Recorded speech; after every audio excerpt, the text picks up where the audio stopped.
अब causes for the failure of war of independence, क्यों fail हुई वॉर ऑफ इंडिपेंडेंस, जबकि ये बहुत फोर्सफुल किस्म की रिबेलियन थी सेंट्रल इंडिया में। मैं आपको वो एरिया बता दूं जहाँ पे वॉर ऑफ इंडिपेंडेंस लड़ी गई, और वो सेंट्रल इंडिया का एरिया है, यानी दिल्ली और दिल्ली के करीब करीब का एरिया जिसमें war of independence. Delhi, Delhi के करीब ही मीरठ, फिर उसके बाद कानपुर और लखनऊ, थोड़ा सा नीचे आए तो झांसी, और इसी तरीके से बाकी सारे एरियाज़ दिल्ली के करीब करीब मौजूद थे, यानी it remained limited to central India. British officers, they also claimed that there was a time that they lost the central India, which was very prominent. One, uh, it seemed at one time that they had lost, that came out of their control. तो यहाँ पे लड़ी गई ज़्यादातर ये war. इसमें पंजाब, बंगाल ने हिस्सा नहीं लिया, बल्कि पंजाब के सिपाही और बंगाल के सिपाही जो थे वो ब्रिटिश के साथ मिलकर इन सिपाहियों के ख़िलाफ़ लड़े।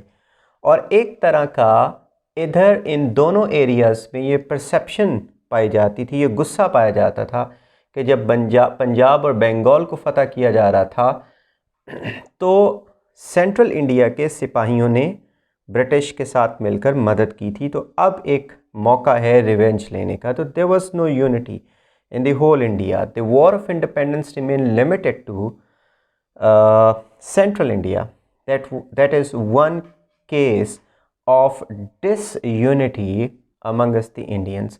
अगर ये पूरे हिंदुस्तान में फैल जाती तो फिर कुछ बड़ा इम्पैक्ट डाल सकती थी, हालांकि यहाँ पर भी अच्छा खासा इसने इम्पैक्ट डाला ब्रिटिश की थिंकिंग के ऊपर, तो मगर ये सारे हिंदुस्तान में ना फैल सकी।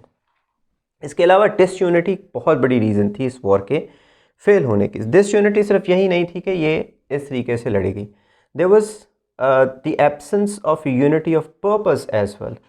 What was the purpose of fighting that war?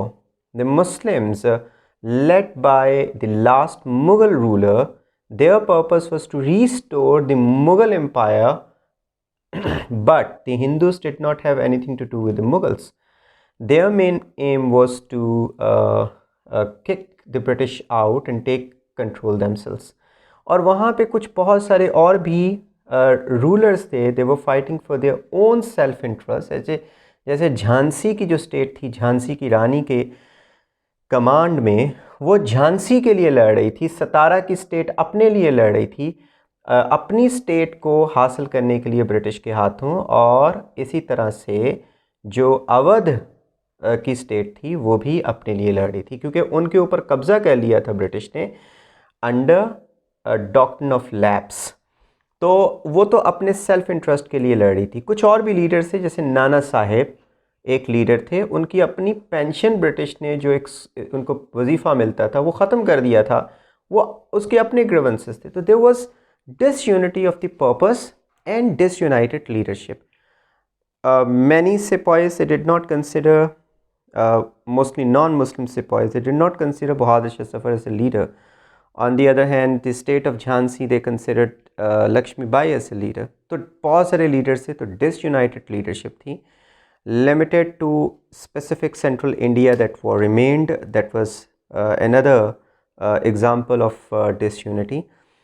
फिर उसके बाद disunited purpose of fighting the war. Different purposes के लिए ये वॉर लड़ी जा रही थी। तो ये बहुत सारी रीजंस बनती हैं एब्सेंस ऑफ यूनिटी की, यानी कि ये यूनिटी ऑफ पर्पस नहीं था, यूनाइटेड लीडरशिप नहीं थी, that remain limited to central India, Punjab and Bengal did not support that war. तो ये रीजंस जो हैं इनको हम डिसयूनिटी के खाते में डालेंगे। आगे दो और अगर हम मेजर इसकी कॉजेस बताएं तो these disorganized sepoys were no match with the British power. The British was an empire throughout the world. This was the biggest imperial power.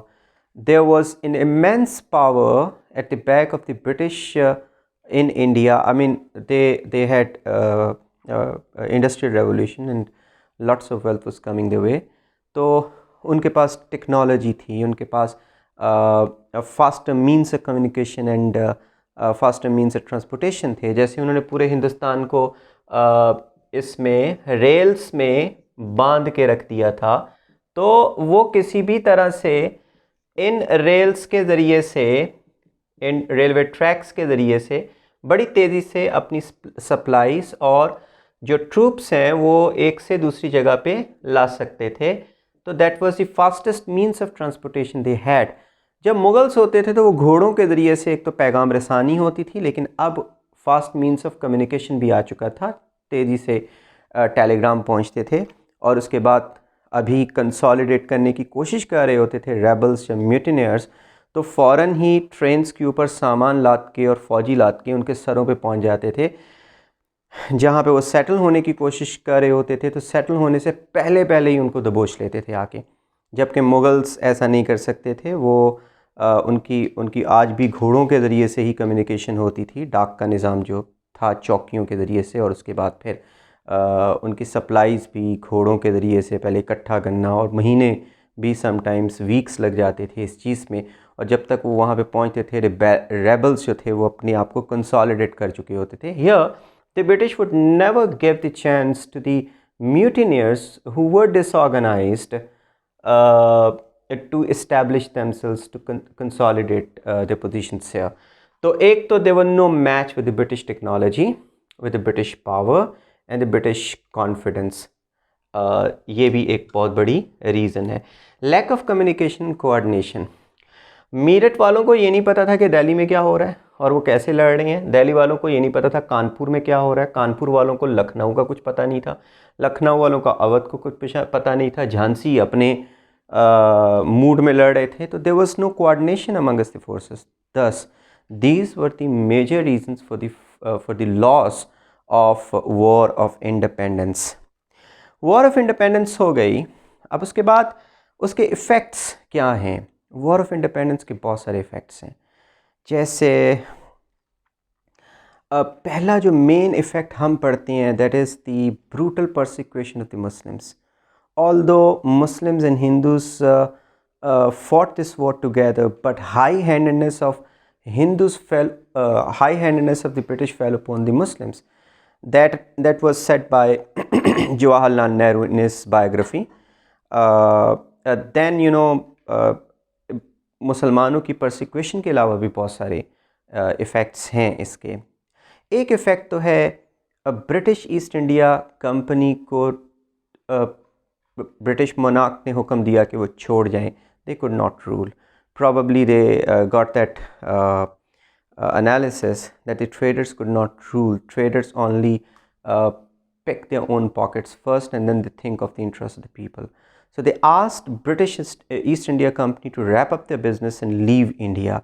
Thus British East India Company's role ended here in 1857. And this was 1858 India Act, which was passed by British Parliament when East India Company was replaced by the British monarch itself. और वहाँ पर British जो officers थे और उनके जो political जो लोग थे they came here and they took over the governance.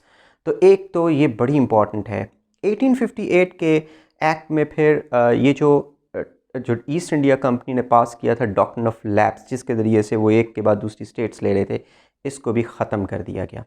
Doctrine of lapse was repealed और जो स्टेट्स ली गई थीं उनको उनके वारसों के हवाले कर दिया गया. This were return to their heirs. जैसे झांसी की स्टेट उन्होंने खींची थी, सतारा की, अवध की, उनको उन्होंने वापस कर दिया और कहा गया कि now onward the British would never take control of any state, the princes would rule their states. लेकिन उसमें शेयर ब्रिटिश का कितना होगा ये भी उन्होंने डिफ़ाइन किया. तो 1858 में दे also talked about reforms in India. Okay, what kind of political reforms they would initiate in India in order to remove their grievances and misgivings. तो हम देखते हैं कि 1858 का एक्ट आया जिसमें ईस्ट इंडिया कंपनी का रोल ख़त्म हुआ और ब्रिटिश मोनार्क ने डायरेक्ट कंट्रोल हासिल कर लिया इंडिया का।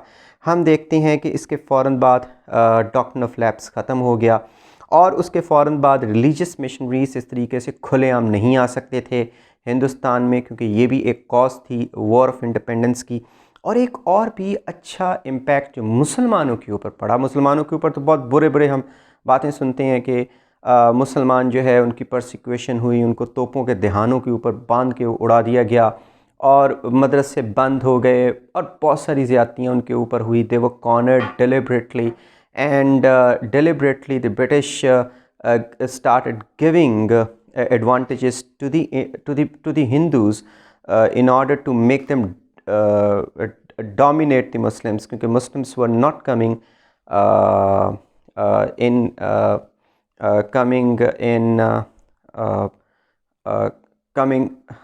they were not abiding by the British।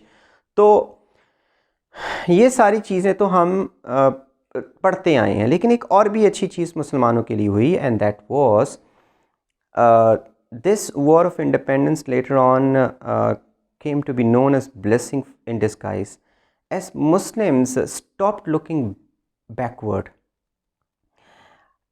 What was looking backward? They were over and over again looking behind towards the old obsolete Mughal power, and they wanted to restore them. But now this war proved the last nail in the coffin of the Mughals, and the Mughals ended। और जब Mughals and हो गए तो फिर they could not look behind.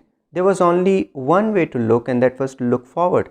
And forward looking people, they could see were Sir Syed Ahmad Khan and the like.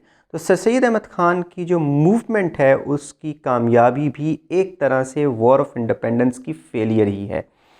Sir Syed Ahmad Khan ने उनको बताया कि वॉर से, मिलिटेंसी से आप अपने ऑब्जेक्टिव्स को अचीव नहीं कर सकते हैं। आप एजुकेशन के साथ अपने आप को अपलिफ्ट करके वो वाले ऑब्जेक्टिव्स अचीव कर सकते हैं जो आप वॉर और मिलिटेंसी से नहीं कर सकते थे।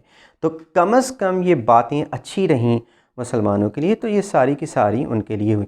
फिर सर सैयद अहमद ख़ान की बहुत सारी चीज़ें ब्रिटिश को अच्छी लगीं कि रिप्रेजेंटेशन इंडियंस को मिलनी चाहिए, और ब्रिटिश ने उसके ऊपर काम करना शुरू कर दिया। British set up many councils in the provinces so that the Indians could come after election to the councils, or maybe they were selected, and they could talk about their problems।